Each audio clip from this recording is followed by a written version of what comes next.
it's Adrian. Beginning of the week, and today I had a thought about what will I speak to you about, and I thought about committing to a goal. So I've been researching, and I thought today it will be a very nice opportunity to speak about someone that is actually my idol, and someone who has very great profound lessons towards me as I was beginning my entrepreneurship journey. Now, you probably know Steve Jobs. Like everyone else, he actually changed the world by creating his iPad and revolutionized the whole digitization and also the whole computer industries, right? So I thought about sharing with you the three key message that Steve Jobs shared during the commencement speech of Stanford College. Now, if you have not heard about it, just Google that. He has an actual, there's an actual video about 15 minutes about the story in details. But if you are in a hurry, so I want to just do this in a quick brief to share with you the three life story that Steve Jobs have given to all of us, shared with us during the speech, which I found it profoundly meaningful, and I would like to share that with you. So Steve Jobs actually delivered the speech in Stanford College, and if I'm not mistaken, it's 2005, and he actually passed on after that, right, 2011. The three main story. First story was about connecting the dot. Connecting the dot has a lot to do with really making sure that we follow our interests and trust that something positive will get out of whatever that we're following from our interests, our instinct. And when it comes to connecting the dot, you never do that while moving forward. You can only do that by looking back, right? So in another word, when you're in the journey, when you're in the process of discovering, identifying what is interested to you or what is your interest, trust that something positive will come out of it. All right, so, and the idea is really connecting the dot by looking backwards, as in after moving on, so that it helps you to really understand how that part of your interest can contribute to the bigger picture of your life. All right, so, and then speaking about his second advice was about love and loss. As you might also follow the story of Steve Jobs, he was fired in his own company at the age of 30 by his own CEO. So probably different opinions and then different way of looking at managing the business. Therefore, there was a fallout, and he ultimately was let go from the organization. Now, he spoke a lot about love and loss, which is really focusing on do what you love. And keep looking, don't settle until you really know what you love, right? So if you are going through a journey of discovery, you know, focusing on identifying what are your passion, what keeps you moving forward. Every morning when you wake up, what gets you going and excites you.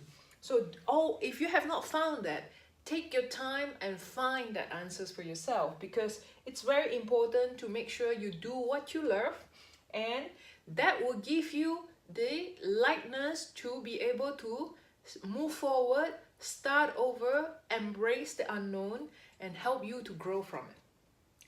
All right, now he went through the love, which is basically creating something that he's passionate about. He's changing the world with the computer industry.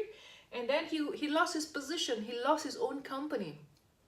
So despite the fact that he was fired from his own company, he still have that passion of creating something out of the computer world, and he continued to start over from it.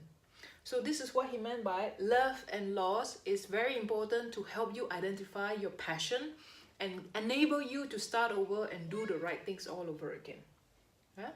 And last but not least, he spoke about death.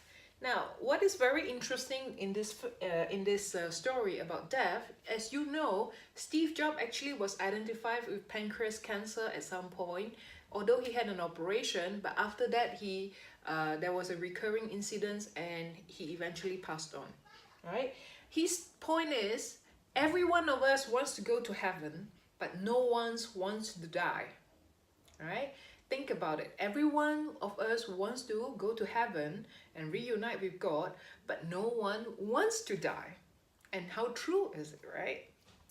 Now, the truth about that comes along is that no one wants to die, and also death itself, the connotation or the idea or the reality of death itself is the best life change agent. So imagine this. Whatever the decision that you're making now, if, at the age of 95, when you'll be in your own deathbed, when you're ready to die eventually, will you be still critical about that decision that you're about to make? If yes, then be very critical about doing it right. If no, then perhaps it's not such an important decision that you should be bothered so much about it. So his message here is, always be reminded that every one of us have limited time in this world. Focusing on living the dreams that you believed in. Don't live someone else's dream, and make sure that you reflect on at the moment of truth, which is really the moment where you're ready to pass on and die. Will you still be committed to do what you're about to do now? If not, change something. All right. So the ultimate message here is about focusing on staying foolish, stay hungry, so that you will continue to be focusing on improving your own real passion, continuing to your own journey, and defining your own version of your own history. So connect the dot by looking forward and developing your passion, even though you might not know what is the use of it first, and making sure that you understand what do you really love in your life, and that would enable you to be able to start over and not just settling with the current situation. Last but not least, death is the best life change agent. Reflect upon that when you have to make a major decision. So I hope this is a good reflection of the message that Steve Jobs has shared with us. You know, we want to continue to leave the legacy, and I would love to share this with you because it has changed my life, and I want to make sure that it helps you too. This has actually inspired me moving forward as an entrepreneur, and helped me to focus on what is important to me, and also helped me to let go of what is really not as critical as I thought it would. So have a good Monday, and I look forward to catch up with you tomorrow. Bye.